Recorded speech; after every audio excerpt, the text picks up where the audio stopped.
मग काय करायचं? मग माझ्या डोक्यात कल्पना आली, मंत्री महोदय म्हणे किती जावई बोलवशील, एक अर्धा जावई सुटला तर प्रॉब्लेम होईल.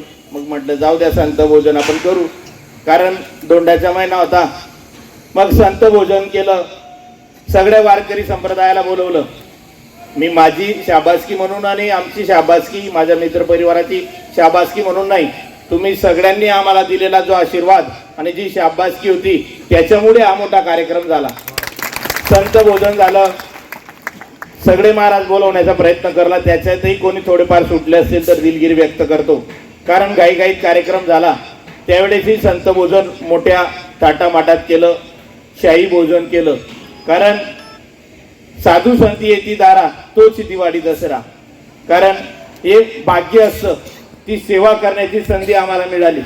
कारण सतमार्गाला जाण्यासाठी गुरुची गरज असते, तसं या समाजाला, या महाराष्ट्राच्या जन्मभूमीला भरपूर संत होऊन गेले. त्या संतांची आजही जे आहे कीर्तन असतील, भजन असतील, हे टिकवण्याचं काम जर कोणी करत असेल तर वारकरी संप्रदाय या ठिकाणी करतोय. कारण भरपूर लोकांच्या डोक्यात धूळ असेल किंवा वेगवेगळे विचार असतील, व्यसनाधीन होत असतील, या सगळ्या समाज प्रबोधनाचं काम या ठिकाणी वारकरी संप्रदाय आणि कीर्तनकार करत असतात. मग आम्ही का थोडा कारीचा वाटा घेऊ ना? मग तुम्ही एवढी सेवा करतायत, तुम्ही एवढे कीर्तन करतायत, मग आम्ही थोडा तर आम्हाला कारीचा वाटा भेटला पाहिजे. म्हणून मंत्री महोदयांनी विचार केला की या मतदारसंघात किती भजनी मंडळ असतील. मग कधी कधी महाराज असं झालं, चारही आले. मी म्हटलं महाराज काही शक्य नाही बुवा, मी मारवाडी माणूस आहे. पण मग बाकी गोष्टीत विचार केला पाहिजे. मारवाडी म्हणजे मला कंजूस म्हटलं जातं, हा घराचा कार्यक्रम म्हणून मी सांगतो. पण मग करायचं काय? करायचा तर आहेच कार्यक्रम. मग एक एक ठिकाणी एक एकच कीर्तन होतं असं मला वाटतं. किती मोठं गाव राहू द्या, वारकरी संप्रदायाचा नियम आहे, एका गावात एक कीर्तन सेवा असली तर दुसरी कीर्तन सेवा होत नाही. ते 50,000 लोक वस्तीचं गाव असो की 1,00,000 वस्तीचं गाव असो. आता आमचं एवढं मोठं गाव पाडती, एकच सेट होता राम मंदिरात, त्या एका सेटवर पूर्ण गावात कीर्तन होत असायची. तर प्रत्येक गावाला एक एक सेट देण्याचा प्रयत्न आपण या ठिकाणी केलेला आहे.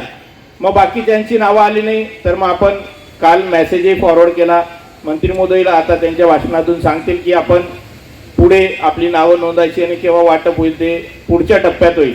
कारण एका टप्प्यात का देऊ शकत नाही आपण की हा सामान बनण्यासाठी, कारण तुम्ही सगळे ज्ञानी आहात, या सामान एवढा बनण्यासाठी कमीत कमी त्याला 2-3 महिने लागतात. ते सगळं सामान आणणं, त्याला बनवणं, त्याच्यावर काम करणं, नंतर तो सामान इथपर्यंत आणणं, त्याला सांभाळून ठेवणं, या सगळ्या गोष्टी जिगरीच्या होतात. म्हणून आज 57 भजनी मंडळ आपण या ठिकाणी पात्र केलेले आहेत. पात्र म्हणजे ज्यांनी फॉर्म भरून दिले ते आपण गृहीत धरले. बाकी ज्यांनी फॉर्म भरलेले जास्त होते, पण काय केलं, महाराज लोकांची सगळ्यांशी आमचं बोलणं झालं की आताच मोठं वारकरी भवन होतंय. तर मग त्या सगळ्या महाराजांची मी सल्ला घेतली की काय करावं. 57 म्हटलं तर एका कीर्तनकाराच्या मागे किंवा एका भजनी मंडळात कमीत कमी 20 लोक असतात. मग 1000 लोकांसाठी तेवढा व्यवस्था असेल, या सगळ्या गोष्टी असतील, याचा विचार केला गेला. कार्यक्रम घ्यायचा असला तर पूर्ण मतदारसंघाचाही घेतला असता, पण थोडं अडचण झाली असती, गर्दी झाली असती आणि नियोजनात थोडा प्रॉब्लेम झाला असता. मग काय करायचं, तर फिरती कीर्तन सेवा ठेवायची. जसा फिरता सप्ताह असतो तसं सामान वाटप आपण वेगवेगळ्या गावात करायचं असा मानस मंत्री महोदयांचा होता. तर पहिल्या टप्प्यात आपण या 57 गावांना या ठिकाणी भजनी मंडळाचं सामान या ठिकाणी देणार आहोत.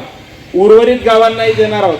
पण काय होतं माऊली, बाकी लोक याचं भांडवलही करतायत, राजकारणही करतायत, तुमले देणार नाहीत त्या, मग ते पक्षाचा विचार करतायत. मुळीच नाही.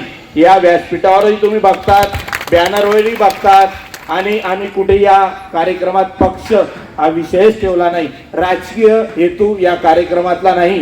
पहिले ही डोक्यातली धूळ काढून टाका की राजकारणासाठी करतायत. मुळीच नाही. मंत्री महोदय म्हणतात माझ्याजवळ काय होतं, मी VIP कंपनीत सायकलवर कामाला जायचो. जे आहे ते तुमच्यामुळे आहे, जे आहे या वारकरी संप्रदाय असेल किंवा या मतदारसंघातील ज्या ज्या जिल्ह्यातील प्रत्यक्ष ज्यांचे आशीर्वाद रूपी त्यांना नेहमी मिळत असतात, त्यांची परतफेड कशी करायची भरपूर प्रयत्न करत असतात. अपंगांना दरवर्षी सामान वाटप करतो. भरपूर विविध उपक्रम या ठिकाणी आपण घेत असतो. हा वेगळा उपक्रम या जळगाव जिल्ह्यात करण्याचा मानस आम्हाला मिळाला आणि वारकरी संप्रदायाने आम्हाला भरपूर या ठिकाणी सहकार्य केलं. मग मंत्री महोदय म्हटले की पैशांचा विचार करायचा आणि माझ्याजवळ काय होतं, जे आहे ते यांचं आहे. यांना म्हणजे माणूस म्हणतो ना, साखरेच्या पोतेवर बसून ज्याला साखर खाता आली नाही तो सगळ्यात वेडा. तर मग मंत्री महोदय म्हटले की आपल्या दातृत्व आहे, नेतृत्व आहे, कर्तृत्व आहे, मग का देऊ नये. गजानन महाराजांना बोलवलं. महाराजांना सांगितलं. महाराज म्हणे हा कार्यक्रम करायचा. झालं, सगळं सामानाचं नियोजन झालं. मग सगळा सामान आला. पण मग महाराजांना म्हटलं, महाराज मला टेन्शन येतंय की वेळोवेळी कार्यक्रम पोस्टपोन होतोय, वेगळा मेसेज तर जाणार नाही. म्हणे तुम्ही टेन्शन घेऊ नका, आपण कार्यक्रम एकदम जोरात करू, चांगल्या प्रकारे करू आणि नियोजनबद्ध करू. या ठिकाणी मी एवढंच सांगू इच्छितो की ज्या ज्या लोकांचं भजनी मंडळाचं सामान या यादीत नसेल, मंत्री महोदय त्याची तारीख, वेळ, कार्ड, टाइम सगळं देतील.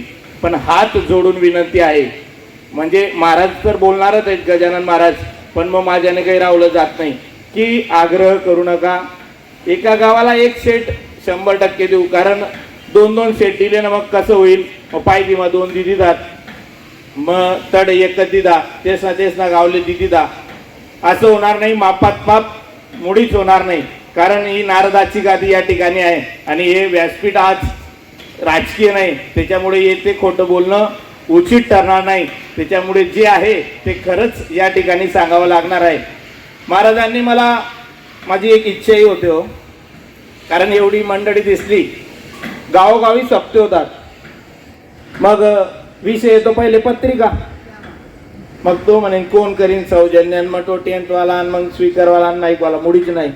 तुम्ही फक्त माथाडा द्या, मी सगळ्या पत्रिका तुम्हाला छापून देईल. जळगाव ग्रामीण मतदारसंघातील ज्या ज्या गावात सप्ते होतील त्या सप्त्याच्या पूर्ण पत्रिका मी छापून देईल.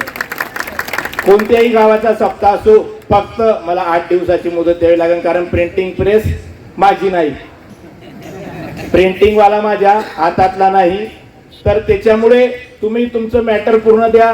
मी सगळ्या पत्रिका ज्या ज्या लागतील सप्त्यासाठी, ज्या मोठ्या आपण पोस्टर लावतो, स्टिकर, ते स्टिकर असतील, हँडबिल असतील, ते मी देण्याचा 100% प्रयत्न करतो आहे आणि करणारच आहे. तर आपण आपल्या गावातील जे जे सप्ते होतील त्याची मला लवकरात लवकर आपण वेळोवेळी देत राहावं. मी वेळोवेळी करत राहील.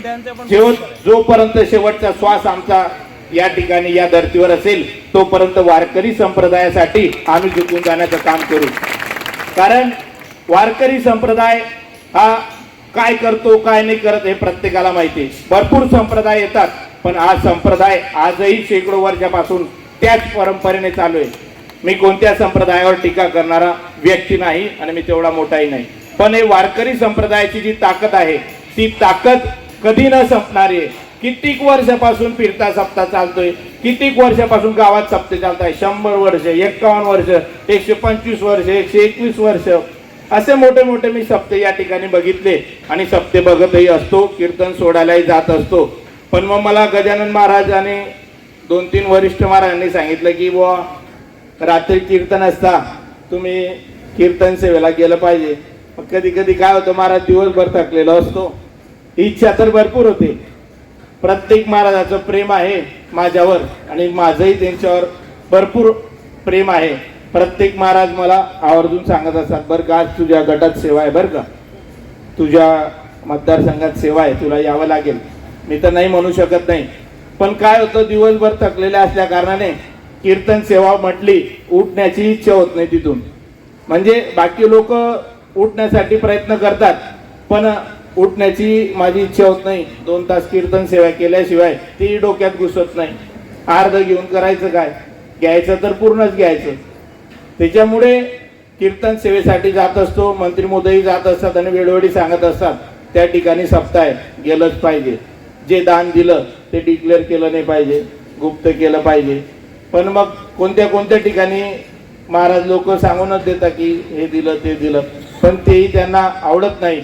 या ठिकाणी मी पुन्हा एकदा हात जोडून सांगतो की ज्यांची नोंदणी बाकी असेल त्यांना पुढच्या टप्प्यात आपण जो सामान आहे त्याची तारीख वेळ काळ आमच्या ऑफिसमधून फोन येईल, त्याच्यावर आपल्याला कळवण्यात येईल. याची आपण नोंद घ्यावी. आपण नोंदणी केलेली आहे, पण तो फॉर्म भरणं माऊली गरजेचं आहे याच्यासाठी की त्याच्यावर आहे ना मी वारकरी संप्रदायाचे जे कीर्तनकार असतील त्यांची सही ठेवलेली. सही का? मग कोण येईल तो फॉर्म घेऊन येईल आम्हाला थोडी माहिती. हा ना आम्ही तर नाही म्हणू शकत नाही, पण महाराजाकडे आला तर महाराज पहिले 4दा विचारून घेतो की कोणत्या गावातले, मग सप्त्या होतो का, कीर्तन सेवा घेता का, मग किती वर्ष झाले, मग विठ्ठल मंदिर आहे का. म्हणजे थोडी त्यांची वारकरी संप्रदायाची चर्चा होते. गावाशी त्यांचे संबंध वेळोवेळी असतात. तर मग ती सगळी चर्चा झाल्यानंतर मग शेवटी तो फॉर्म असतो, त्याच्यावर शेवटी महाराजांची सही ठेवली.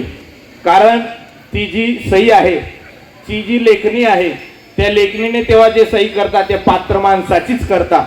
कारण ते प्रत्येक माणसाची पात्रता कीर्तनात ओळखता, तर ते भजनी मंडळाची पात्रता ते एका मिनिटात ओळखता. आणि म्हणून त्यांची आपण खालती सही ठेवलेली आहे.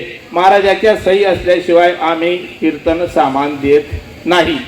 ते व्हेरीफाई करतो, पण रॅन्डमली करतो. म्हणजे आता 57 फॉर्म आहे तर 57 महाराजांना आम्ही फोन करत नाही. आम्हाला वाटलं 2-4 महाराजांना विचारतो की महाराज तुम्ही सही केलेली आहे का, या गावाचं होतं का. म्हणजे कधी कधी असं होत नाही वारकरी संप्रदायात, पण ते करणं गरजेचं आहे. कारण महाराजांनी ज्या ज्या सूचना दिल्या त्या सूचनेचे पालन आम्ही करत असतो. आणि आज जी कीर्तन सेवा माऊलींनी दिली आणि तुम्ही सगळेजण मायबाप या ठिकाणी आलात. गुरुर ब्रह्मा गुरुर विष्णू गुरुर देव महेश्वरा, गुरु साक्षात परब्रह्म गुरुर देव महेश्वरा. आज सगळे गुरु आज साक्षात झालेले आहेत. ब्रह्म या ठिकाणी आहेत, शंकर या ठिकाणी आहेत, सगळेच तुम्ही या ठिकाणी आहेत. तुमच्या समोर मी नतमस्तक होतो की या वारकरी संप्रदायाचे पाय आणि सेवा आम्हाला करण्याची संधी मिळाली. काय पांडुरंगा आणि पंढरपूर आजच झालं. सगळं पंढरपूर आळंदी सगळं याच ठिकाणी. कारण तुमच्यातच सगळं मला ते दिसतंय आणि तुमच्यात आहे ती शक्ती आहे.